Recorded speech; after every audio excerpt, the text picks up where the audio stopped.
সাহাবায়ে কেরাম বলেন, হুজুর জুমাবারে শুক্রবারের কোন সময় কিয়ামত আরম্ভ হবে? আমার নবী রাহমাতুল লিল আলামিন বলেন, জুমাবারে আসরের নামাজের পরে মাগরিবের নামাজের পূর্ব সময়ে কিয়ামত আরম্ভ হবে। একটু আওয়াজ দিয়ে বলা যাবে কি আল্লাহু আকবার? যে নবী রাহমাতুল লিল আলামিন কিয়ামত মুহররম মাসে হবে, 10 তারিখে হবে, শুক্রবারে হবে, আসরের পর মাগরিবের আগে আরম্ভ হবে, এটুকু খবর যে নবীর অন্তর মোবারকে আছে। ওই নবীর অন্তর মোবারকে কোন বছর কিয়ামত হবে এই খবর ছিল। কথা বলেন ঠিক কিনা? সাহাবায়ে কেরাম বলেন, নবী গো, হাসরের আগে ভয়ঙ্কর ঘটনা কোনটা? আমার নবী রাহমাতুল লিল আলামিন সাহাবায়ে কেরামদেরকে সূরা জিলজাল তিলাওয়াত করে শোনালেন।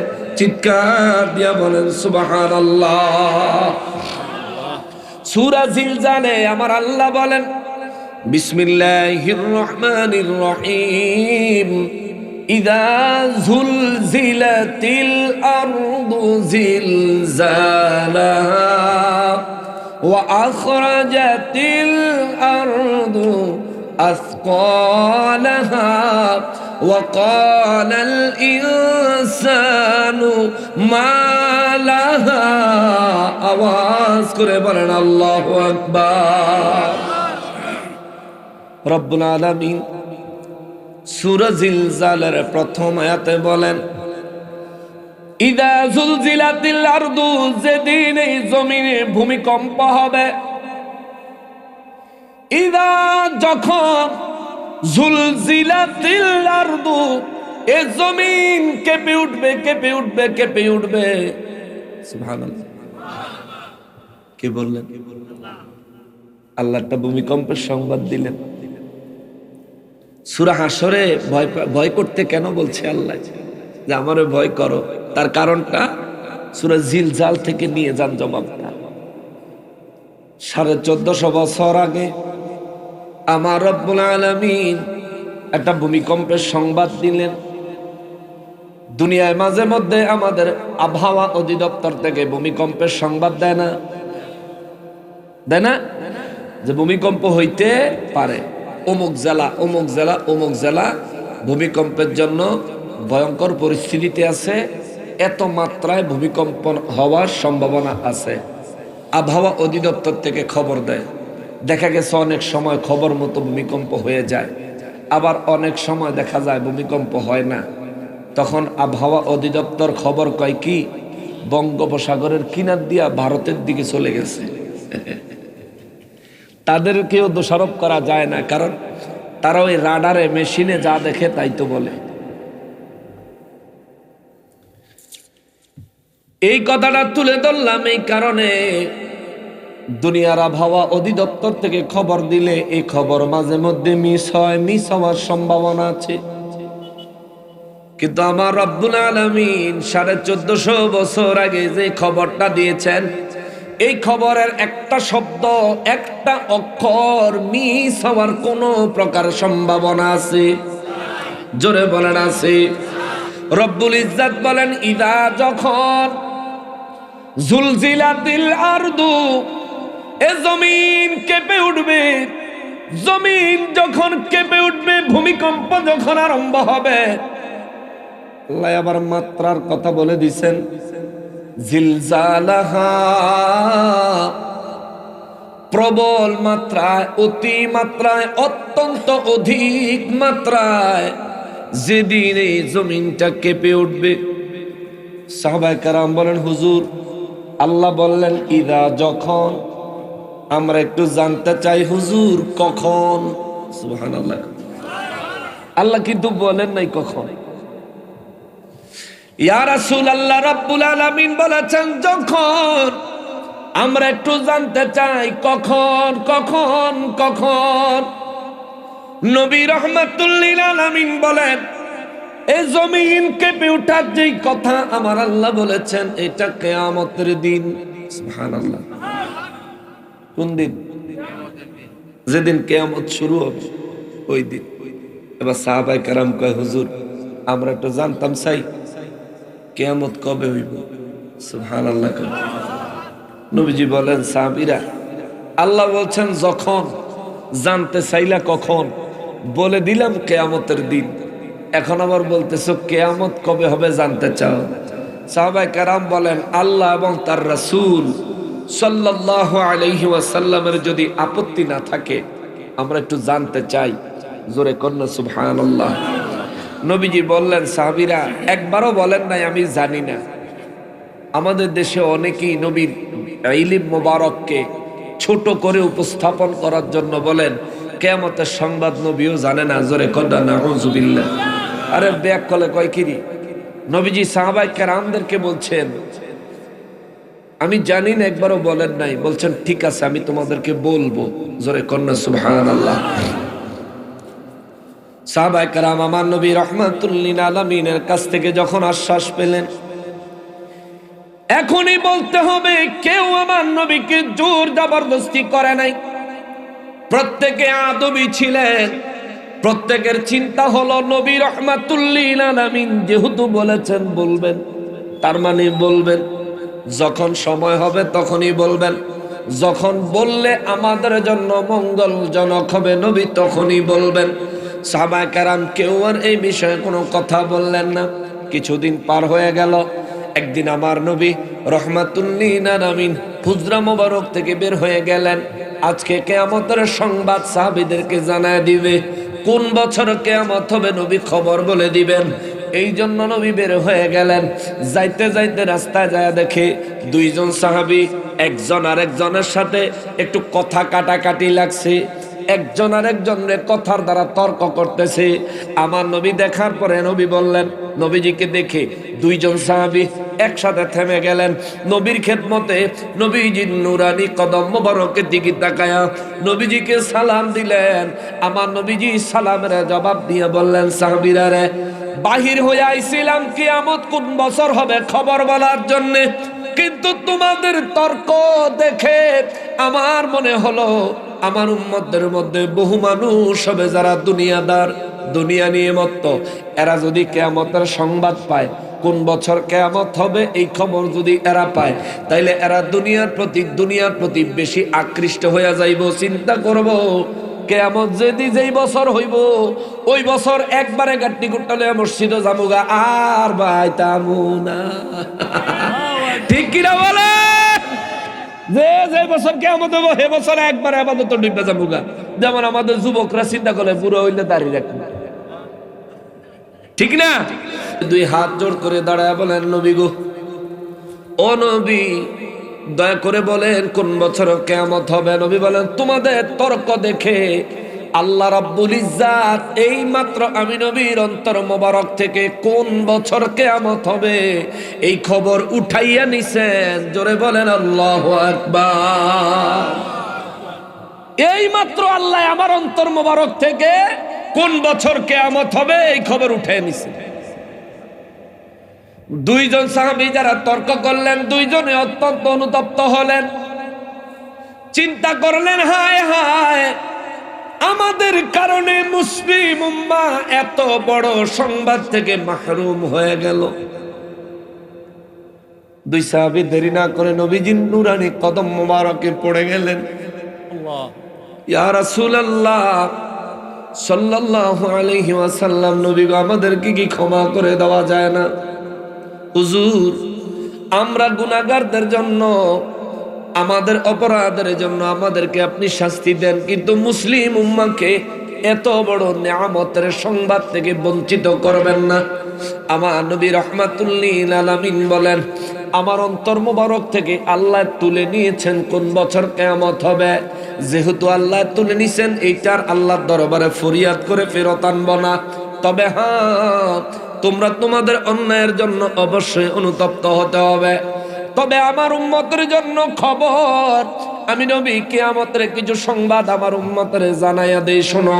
যেই খবরটা কোরআনুল কারীমে আমার আল্লাহ কোনো জায়গায় বলেন নাই। সাহাবায়ে কেরাম বলেন, হুজুর, আমরাও জানতে চাই, দয়া করে বলেন। আমার নবী বলেন, শোনো, কিয়ামত হবে আরবি মুহররম মাসে। জোরে কন্না সুবহানাল্লাহ। মুহররম মাসে কিয়ামত হবে এই খবর কোরআনে নাই। কোনো আলেম দাবি করতে পারবে না। মুহররমে কিয়ামত হবে এই খবর আমার নবী দিয়েছেন। সাহাবায়ে কেরাম বলেন, নবী গো, মুহররমের কত তারিখ? নবী বলেন 10 তারিখ। সুবহানাল্লাহ। এই খবরও কোরআন শরীফে নাই। সাহাবায়ে কেরাম জিজ্ঞেস করেন, হুজুর ওই দিন কি বার হবে? আমার নবী বলেন, জুমাবার, শুক্রবার হবে। এই খবরটাও কোরআনুল কারীমের কোনো জায়গায় নাই। সাহাবায়ে কেরাম বলেন, হুজুর জুমাবারে শুক্রবারের কোন সময় কিয়ামত আরম্ভ হবে? আমার নবী রাহমাতুল লিল আলামিন বলেন, জুমাবারে আসরের নামাজের পরে মাগরিবের নামাজের পূর্ব সময়ে কিয়ামত আরম্ভ হবে। একটু আওয়াজ দিয়ে বলা যাবে কি আল্লাহু আকবার?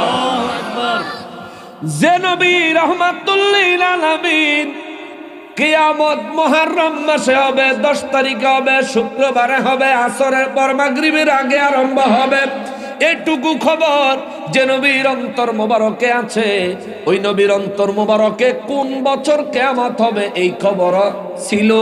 কথা বলেন ঠিক কিনা? এই জন্যই তো আমরা বলি, ওরে রহমতের দয়াল নবী এলো রে ধরায়। বলেন, রহমতের দয়াল নবী যার নাম শুনিলে চমকে উঠি, নাম শুনিলে চমকে উঠি, দিল বেকারার হয়ে যায়, গায়েবে খবর দেনেওয়ালা এলো রে মক্কায়। বলেন, গায়েবে খবর। ওরে হযরত আলীর আসরের নামাজ কাজা হইল ভাই রে ভাই, এক ইশারায় মদিনাওয়ালা আসমানে সূর্য ওঠা। নবী চিনেন নবী, নবী চিনেন নবী। শুধু নবীর এই নাই, নবীর সেই নাই, নবী এই জানে না, নবী ওই জানে না। আরে ব্যাকল, নবী জানে না বলতো কাফেরে। নবীজি সব জানেন। সমস্ত সমস্যার সমাধানের জন্য নবীর দরবারে দৌড়ে যাইতো সাহাবায়ে কেরাম। কথা বলেন ঠিক কিনা? ওরে হযরত আলী আসরের নামাজ কাজা হইল ভাই রে ভাই, এক ইশারায় মদিনাওয়ালা আসমানে সূর্য ওঠায়। ওরে মাটির দেশে থাইকা নবী, ওরে মাটির দেশে থাইকা নবী, আসমানেতে হাত বাড়ায়। মারহাবা। রে গায়েবে খবর দেনেওয়ালা এলো রে মক্কায়। বলেন, গায়েবে খবর।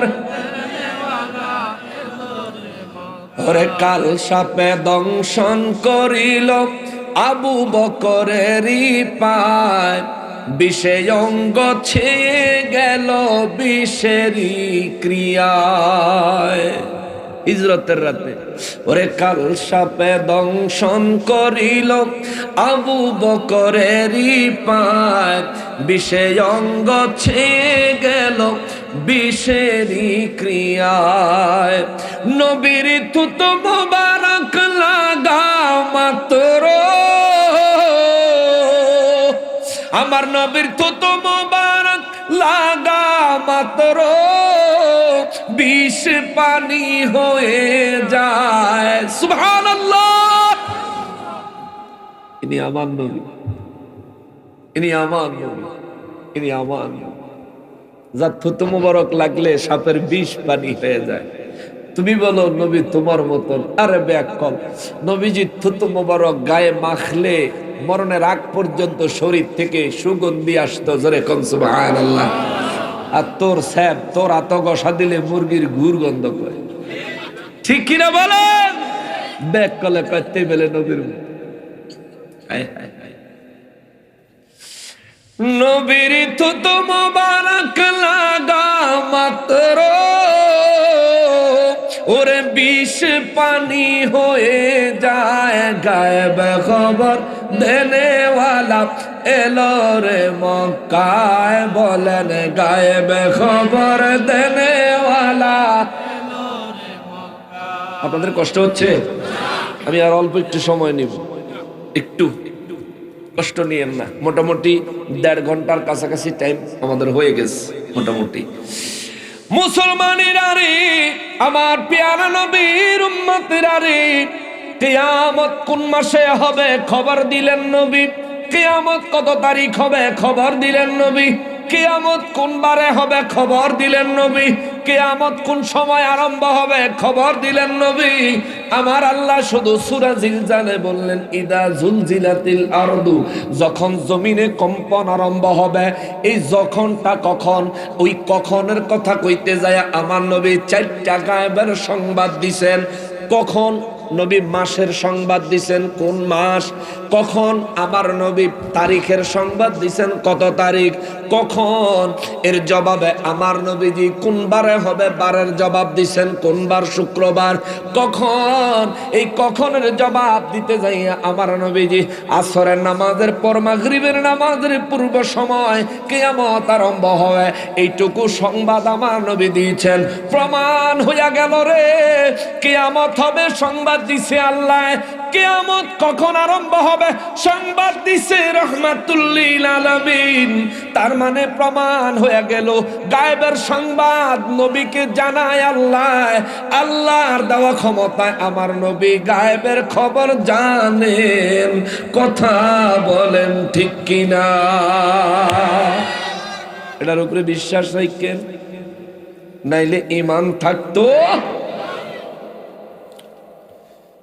রব্বুল আলামিন বললেন মুহররমের 10 তারিখে জুমার দিনে আসরের নামাজের পরে মাগরিবের নামাজের পূর্ববর্তী সময়ে আল্লাহ কিয়ামত আরম্ভ করবেন। কি দিয়া? ইসরাফিল ফেরেশতা বাঁশি ফু দিব। ফুর সাথে সাথে দুনিয়াতে একটা কম্পন আরম্ভ হবে। নবী বলেন দুনিয়া একটা ভূমিকম্প আরম্ভ হবে। বরুড়ায় মাঝে মধ্যে ভূমিকম্প হয় না? ভূমিকম্প হইলে মনে হয় গোটা দুনিয়াটা নড়ে। পুকুরের পানিগুলিতে সমুদ্রের মতো বড় বড় ঢেউ তৈরি হয়, ঠিক না? পুকুরের পানিগুলোতে বড় বড় ঢেউ তৈরি হয়। আর আমার আল্লাহ খবর দিলেন ইদা জুলজিলাতিল আরদু জিলজালাহা। এরে মুসলমান, দুনিয়ার মায়া ছেড়ে দেন। দুনিয়ার মায়া করে লাভ নাই। অনেক অনেক সম্পদ অন্যায় পথে বানায় লাভ নাই। হারাম পথে জীবন যাপন করে কোনো ফায়দা নাই। আল্লাহ কয় এই যে অট্টালিকা সাজাইছ থাকতো না, এই যে দুনিয়ায় তুমি তোমার এত শান শওকতের বসবাসের জায়গা বানাইছো থাকতো না। শোনো, রাস্তার ফকির মুসলমান হয়ে মারা গেলে তার জন্য 3.5 হাতের কবর, 3 টুকরা কাফনের কাপড়। রাস্তার ফকিরনি অর্থাৎ কোনো মহিলা গরিব মানুষ যদি মারা যায় তার জন্য 3.5 হাত জমি, 5 টুকরা কাফনের কাপড়। আর যদি দেশের প্রধানমন্ত্রী, সাবেক প্রধানমন্ত্রী, সাবেক 2 জনই তো মহিলা নাকি, আমাকে শেখ হাসিনা আর খালেদা জিয়া 2 জনই তো মহিলা। এ 2 জনে বাংলাদেশের প্রধানমন্ত্রী হওয়া সত্ত্বেও এরাও যদি মারা যায়, এদের জন্যও 3.5 হাত জমি, 5 টুকরা কাপড়। দেশের স্বরাষ্ট্রমন্ত্রী যদি মারা যায় তার জন্যও 3.5 হাত জমি, 5 টুকরা, 3 টুকরা কাপড়। অতএব বাবারে, ও বাবা, দুনিয়ার জন্য এত মোহে ভুগে লাভ নাই। দুনিয়ার এত আলিশান ব্যবস্থা করে লাভ নাই। কেননা আল্লাহ বলেন সব ধ্বংস হয়ে যাবে ওই দিন যেদিন আমি আল্লাহ দুনিয়ার মধ্যে ভূমিকম্প আরম্ভ করব। ভূমিকম্পন হবে কেমন? জিলজালাহা, প্রবল ভাবে। সাহাবায়ে কেরাম বলেন হুজুর আমরা একটু জানতে চাই প্রবল ভাবে মানে কেমন, কি পরিমাণে, মাত্রাটা কেমন হবে? আমার নবী বলেন শোনো, সেদিন বিশাল বিশাল পাহাড়গুলি ধসে পড়বে। আটলান্টিক মহাসাগর, আরব সাগর, যত বড় বড় সমুদ্র আছে মাটি আর পাথরে পরিপূর্ণ হয়ে যাবে। গোটা পৃথিবীটা ফুটবল মাঠের মতো সমান হয়ে যাবে। গোটা পৃথিবীর কোন জায়গায় 1 ফোঁটা পানিও থাকবে না। আল্লাহু আকবার! 1 ফোঁটা পানিও থাকতো না। নবী রাহমাতুল লিল আলামিন বলেন, ওই দিন পাহাড়গুলি ধসে পড়ার কারণে পাহাড়ের থেকে অনেক বেশি ধুলিবালি উঠবে, ধুলাবালি উঠতে থাকবে। দুনিয়ার সব মানুষ কবরে, পাহাড় শেষ, অট্টালিকাগুলি শেষ, এক কথা গোটা পৃথিবীর উঁচু নিচু সব সমান সমান হয়ে যাবে। এরপরে আমার নবী রাহমাতুল লিল আলামিন বলেন, ওই দিনের কম্পনকে আল্লাহ বলেছেন ভয় করো, কারণ যেদিন ইসরাফিল ফেরেশতা বাঁশিতে ফু দিবে রে, ওই দিন থেকে তওবার দরজা বন্ধ হয়ে যাবে, তওবার দরজা আর খোলা থাকবে না। গুনাহ আসেনি আমাদের গুনাহ আসেনি? কম? কেমন কম? বেশি? এই মজলিসে যারা আছেন আমার মনে হয় সবচেয়ে বড় গুনাহগার হইলাম আমি। এটা আমি আল্লাহর কাছে পানাহ চাই, ক্ষমা চাই। তওবা আগের থেকে কইরেন, আগের থেকে তওবা কইরেন, নাহলে উপায় থাকতো না বাবা। আল্লাহ যে বলছেন ইত্তাকুল্লাহ, তোমার মধ্যে যদি ঈমান থাকে আমি আল্লাহকে ভয় করো। ওই কিয়ামতের দিনকে ভয় করার জন্য রব্বুল ইজ্জাত কালামে হাকিমের মধ্যে বারবার আমাদেরকে নির্দেশনা দিয়েছেন। সাহাবায়ে কেরাম বলেন, নবী গো, যেদিন দুনিয়ায় আল্লাহ ভূমিকম্প করবেন কিয়ামতের জন্য, দুনিয়ার হাল কেমন হবে? আমার নবী বলেন, গোটা দুনিয়ার উঁচু নিচু সব সমান হয়ে যাবে, দুনিয়ার থেকে এক ফোঁটা পানিও থাকবে না, পানিগুলো হারায় যাবে, দুনিয়ার পানিগুলো সব হারায় যাবে, কোনো পানি থাকবে না, মাটি আর পাথরে দুনিয়া পরিপূর্ণ হয়ে যাবে। এরপরে আমার নবী বলেন, আমার আল্লাহ দ্বিতীয় নাম্বার আয়াতে বলেন, ওয়া আখরাজাতিল আরদু আসকালাহা,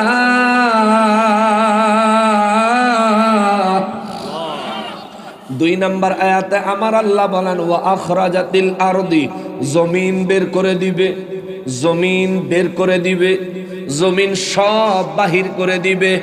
আসকালাহা, জমিনের পেটের ভিতরে গর্ভের ভিতরে যা আছে জমিন সব বের করে দিবে। আল্লাহু আকবার। জমিনের ভিতরে যা আছে সব বের করে দিবে। সাহাবায়ে কেরাম বলেন, নবী গো, ও রাহমাতুল লিল আলামিন, আমরা একটু জানতে চাই জমিনের গর্ভে কি আছে যে জমিন বের করে দিবে? আমার নবী রাহমাতুল লিল আলামিন বলেন, শোনো, স্বর্ণের খনি জমিন নিচে, রূপার খনি জমিনের নিচে, হীরার খনি জমিনের নিচে, জহরত মণিমুক্তার খনি জমিনের নিচে, দামি দামি পাথরের খনি জমিনের নিচে।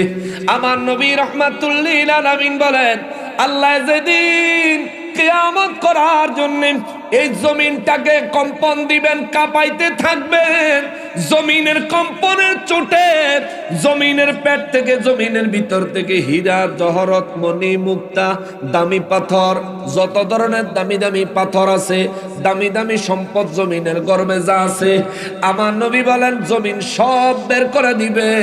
জোরে বলেন আল্লাহু আকবার। সব বের করে দিব, সব। বলবেন হুজুর কেমন? আপনাকে বাড়িতে মা বোনেরা ভাত রান্নার আগে চাউলের থেকে পাথর বাছে না? চাইলের থেকে পাথর বাছে না? কুলার মধ্যে চাল নিয়ে অথবা ডালার মধ্যে নিয়ে অথবা যে কোনো একটা পাত্রের মধ্যে লইয়া তারপরে চাল যে চাউলের ভিতর থেকে পাথরটা বাইর করার জন্য কি করে? নাড়া দেয়। নাড়া দিলে চালটা নিচে চলে যায়, পাথরটা উপরে চলে আসে, বাঁচতে সুবিধা হয়। এই যে নাড়া দিল, নাড়ার কারণে চালের মধ্যে একটা কম্পন সৃষ্টি হইল, কম্পনের কারণে চালের ভিতর থেকে চাল পাথরগুলো বাইরের দিকে পাঠাইয়া দিল। ঠিক জমিনটাকে আমাদের জন্য আল্লাহ যখন এইভাবে নাড়া দিবেন, জমিনের গর্ভ থেকে স্বর্ণ রূপা হীরা জহরত মণিমুক্তাগুলো বের হয়ে যাবে, জমিনের মাটিগুলো নিচে পড়ে যাবে, এগুলো বিভিন্ন জায়গায় ছড়ায় ছিটায় পড়ে থাকবো। তুফান আইলে আম গাছের আম যেমনে চতুর্দিকে পড়ে থাকে, এভাবে স্বর্ণ কিন্তু রূপা হীরা জহরত মণিমুক্তা চতুর্দিকে ছড়ায় পড়ে থাকবে, জোরে বলেন আল্লাহু আকবার। কিন্তু নেওয়া কেউ থাকতো না। আপনি আবার চিন্তা করেন, বলে আমি থাকলে কিছু বাইত লইয়ে যাব, বাড়িও থাকতো না, আপনিও থাকতেন না। নূর নবী রহমাতুল্লিল আলামিন বলেন, জমিনের গর্ভ থেকে স্বর্ণ রূপা হীরা জহরত মণিমুক্তা বের হয়ে চতুর্দিকে পড়ে থাকবে। জমিনের গর্ভে শুধু স্বর্ণ রূপা হীরা জহরত মণিমুক্তা আছে। এই জমিনের পেটের ভিতরে মানুষ আছে না? কথা কন না কা? এই যে মানুষ মারা গেছে, দাফন করছেন জমিনের পেটের ভিতরেই তো। নবী রহমাতুল্লিল আলামিন বলেন, ওই দিন জমিন তার গর্ভ থেকে মানুষগুলিকে বের করে দিবে। জমিনে একটা বীজ লাগাইলে, গাছের একটা বীজ লাগাইলে, বীজ থেকে যেভাবে 2 পাতার গাছটা জমিন ভেদ করে বের হয়ে আসে, এমনি ভাবে মানুষগুলো তাদের কবর থেকে বের হতে থাকবে। এ মুসলমানেরই, আমাদের দেশে যারা চুরিদারি করে, চোর মরেনি? মরে না? সৌদি আরবে যারা চোর, সৌদি আরবে চোর মরেনি? সৌদি আরবে চুরি করে ধরা খাইলে কি করে? কি করে? হাত কাটা দেয়। এটা আল্লাহর বিধান, আল্লাহ রাসূলের বিধান। চুরি করে ধরা খাইলে, প্রমাণ হইলে, বিচার হইলে হাত কাটা দাও। আমগো দেশে যদি এই আইন চালু হয়, শতকরা 99টা চোর ভদ্রলোক হয়ে যাবে। ঠিক কিনা বলেন? চিন্তা করবো, দেড় চুরি করে আতারানের দরকার নেই। লাগলে কাম করে খামু, কষ্ট করে খামু, কিন্তু চুরি করন যাইব না। একবার ধরা খাইলে কাম শেষ। তখন তো কিল কোনে দিয়া টিয়া ছাইরা দেয়, কিন্তু তখন তো আর কিল কোনে দিয়া ছাড়া নাই, কিলো খাইব ফ্রি, হাতও কাটা যাইব। আমগো দেশে এই আইন নাই, কিন্তু সৌদি আরবে এই আইন এখনো বহাল আছে। নবী রহমাতুল্লিল আলামিন বলেন, কিয়ামত যেদিন হবে, জমিনের ভিতর থেকে মানুষগুলি যখন বের হয়ে আসবে, সূরায় বাইরিব। সূরায় বাইরিলে নবী কয়, এই সূরায় বের হয়ে চতুর্দিকে তাকায়া দেখবো, হায় হায়, স্বর্ণ রূপা হীরা জহরত মণিমুক্তা চতুর্দিকে পড়ে রয়েছে। নবী বলেন, সে দেখা দিল থেকে একটা হাঁক মারবে, একটা আফসোস করবে অন্তর থেকে, হায় আফসোস, এই সমস্ত জিনিসের জন্য দুনিয়ায় আমি চুরি করেছিলাম আর আমার হাত কেটে দিয়েছিল। আজ দেখি এগুলোর কোনো মূল্য নাই, কেউ ধরে না, কেউ নেয় না। জোরে কন্যা আল্লাহু আকবার। নবীজি রহমাতুল্লিল আলামিন বলেন, চোর সেদিন আফসোস করবে, একটা আক্ষেপ করবে। আক্ষেপ করে করে চোর সেদিন এই আফসোস নিয়ে থাকবে, হায় হায়, এই সম্পত্তির জন্য দুনিয়ায় আমার হাত কাটা গেছিল। নবী বলেন, আফসোস করবে। দ্বিতীয় নম্বর আর একটা পার্টি আছে, যারা নাকি সম্পত্তি দুনিয়াতে অনেক ধনী হওয়ার কারণে আত্মীয়দের সাথে সম্পর্ক রাখে না। আছে না? গরিব আত্মীয়র লগে কোনো যোগাযোগ রাখে না, কারণ গরিব আত্মীয়র লগে সম্পর্ক রাখলে তারা যদি সাহায্য টাহায্য চায়, দেওয়ান যদি লাগে, এমন মানুষ আসেনি? বড়ুরা নাই, আমি অন্য মানুষের কথা কইতে আছি। বড়ুরা যদি থাকে, ভাই আপনার জন্য এই বয়ান, বিশ্বাস করেন আপনার জন্য এই বয়ান আমি অল্প সময়ের মধ্যে শেষ করে দিব, আপনাদের ধৈর্যচ্যুতি করব না ইনশাআল্লাহুল আজিজ। মাশাআল্লাহ, 8 মিনিট ওভার হয়ে গেছে। আমি কি আয়াতটা কমপ্লিট করব না ছেড়ে দিব? আয়াতটা কমপ্লিট করি, কেমন? শোনেন, নবী বলেন 2 নম্বরে কবর থেকে বের হয়ে আসবে এই যারা আত্মীয়তার সম্পর্ক নষ্ট করেছে অন্যায় ভাবে। কিছু আত্মীয় আছে, হেগলগে সম্পর্ক রাখলে ইজ্জত যায়, এরা নেয় খায় আবার ইজ্জত নষ্ট করে। আছে না এমন মানুষ? নাশকর। এদের সাথে আপনি যদি দূরত্ব বজায় রাখেন, এটা অন্যায় না, এটা ন্যায়। কিন্তু যে সমস্ত আত্মীয়রা ভদ্রলোক, ভালো মানুষ, এদের দ্বারা যদি, এরা যদি বিপদে থাকে, আপনি তাদেরকে সাহায্য করবেন। যদি সাহায্য করতে না পারেন, না কইরা যদি সাহায্য না করার জন্য যদি তাদের থেকে আপনি দূরে থাকতে চেষ্টা করেন, তাইলে আল্লাহর দরবারে আপনাকে জবাব দিতে হবে। নবী বলেন, যারা অন্যায়ভাবে আত্মীয়দের সাথে সম্পর্ক ছিন্ন করে, এরা আমাদের দলভুক্ত না। নাউজুবিল্লাহ। নবীর দল না। বুঝতে পারতেছেন? নবীর দল না। আমরা কার দল? কথা কন, আমরা কার দল? নবীর দলের নাম কি? আহলে সুন্নাত ওয়াল জামাআত। এটা নবীর দলের নাম, আমরা নবীর দল। এখন নবী কইতেছে যারা আত্মীয়তার সম্পর্ক ছিন্ন করে এরা আমার দলের না। তাইলে যদি জীবনে এমন কোন ভুল ত্রুটি যদি জীবনে কখনো করে থাকেন, হায়াতে আছেন, সুযোগ আছে, তওবা করেন, পরিবর্তন হয়ে যায়েন। যাগো খবর লন নাই, হ্যাগো খবর কালকে গিয়া লইয়েন, নাইলে উপায় থাকতো না। নবীজি রাহমাতুল লিল আলামিন বলেন, আত্মীয়তার সম্পর্ক ছিন্নকারী কবর থেকে বের হয়ে সেও যখন চতুর্দিকে বিভিন্ন সম্পত্তি পড়ে থাকতে দেখবে, এই ব্যক্তির অন্তর থেকে একটা হাঁক দিবে, অন্তর থেকে একটা আফসোস করবে, একটা আক্ষেপ করবে, হায় হায় এই সমস্ত সম্পত্তির জন্য আত্মীয়দের সাথে সম্পর্ক রাখি নাই, একটা হাঁক দিবে। নবী বলেন 3 নম্বরে আর একটা ব্যক্তি আছে পাপী। কেন আল্লাহ কইছে হাসরের ভয় করার জন্য?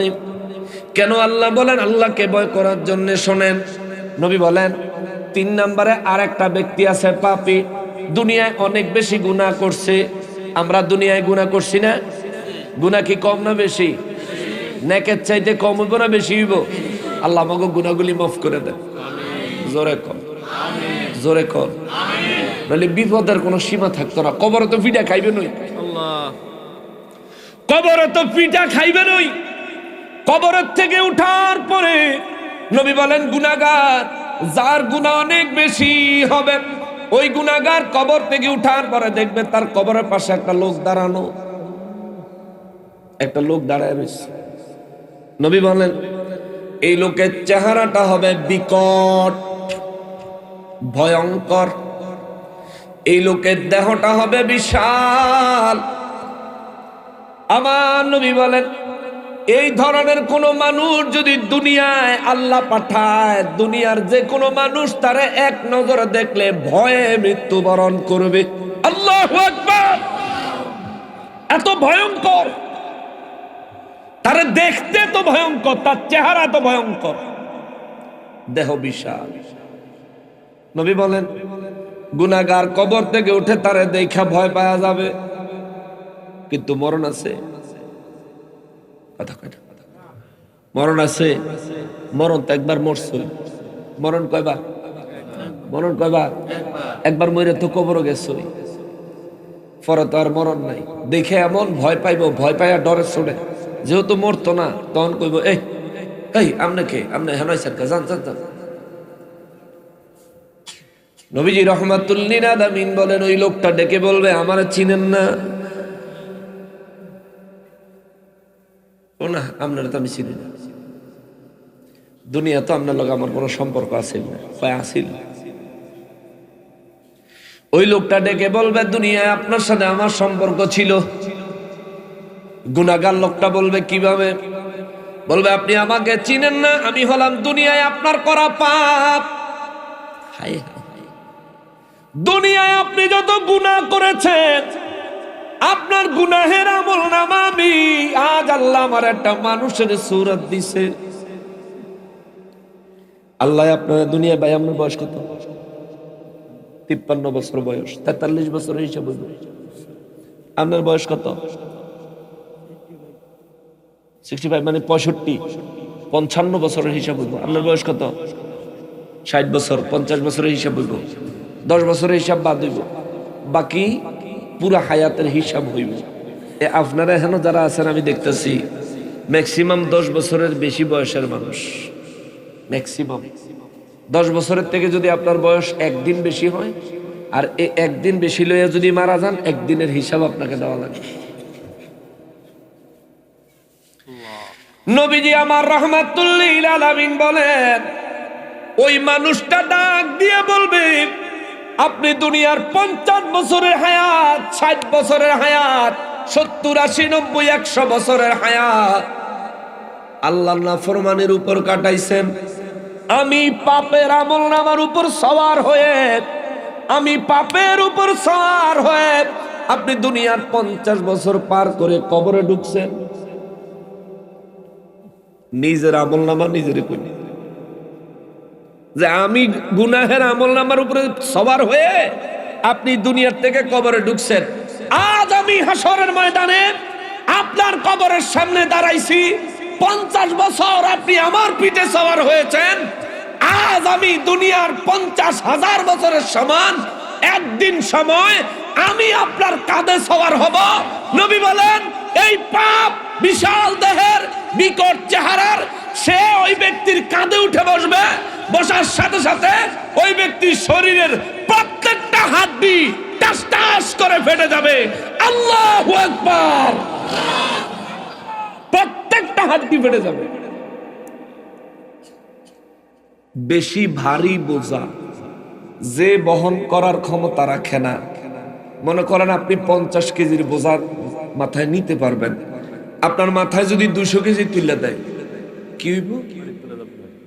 প্রথমেই গাড়টা ভেঙে যাবে, এরপরে যদি পেশারে গাড়ের থেকে কান্দে পড়ে মেরুদণ্ড ভাঙবে। নবীজি রহমাতুল্লিল আলামিন বলেন সেই দিন আপনাদের কাছে হয়তো বয়ানটা গল্পের মতো লাগতেছে, কিন্তু এটা বাস্তব, এটা হবে, এটা হবে। এই কথাগুলো বাস্তবে বাস্তবায়িত হবে। আজকে আপনি ভালোভাবে অনুধাবন করছেন না, অপেক্ষা করেন, অপেক্ষা করেন, নিশ্চয়ই আপনিও এই ঘটনাগুলো দেখবেন। সেদিন যদি ওই নিজের আমলনামা ভারী মানুষ হইয়া, বিকট চেহারার মানুষ হইয়া আপনার কাঁধের উপর সওয়ার হোক, আপনার দেহের সমস্ত হাড্ডিগুলো ভেঙে চুরমার হয়ে যাক, এটা আপনি যদি না চান, অন্তরে আল্লাহর ভয় পয়দা করতে হবে, মিথ্যা থেকে বেঁচে থাকতে হবে, ওলি আল্লাহর সোহবত হাসিল করতে হবে, মা বাবার খেদমত করতে হবে, নবীর মোহাব্বত অন্তরে পয়দা করতে হবে, আল্লাহর ভয় অন্তরে পয়দা করতে হবে। ও মুসলমান, শীত তো কিছুই না, নামাজে আপনাকে যাইতে হবে, নামাজ পড়া লাগবে। শীতের দোহাই দিয়া নামাজ ছাড়া যাবে না, শীতের দোহাই দিয়া নামাজ ছাড়া যাবে না, শীতের দোহাই দিয়া নামাজ ছাড়া যাবে না। তবে ওযুর পরিবর্তে আপনি তায়াম্মুম করতে পারবেন।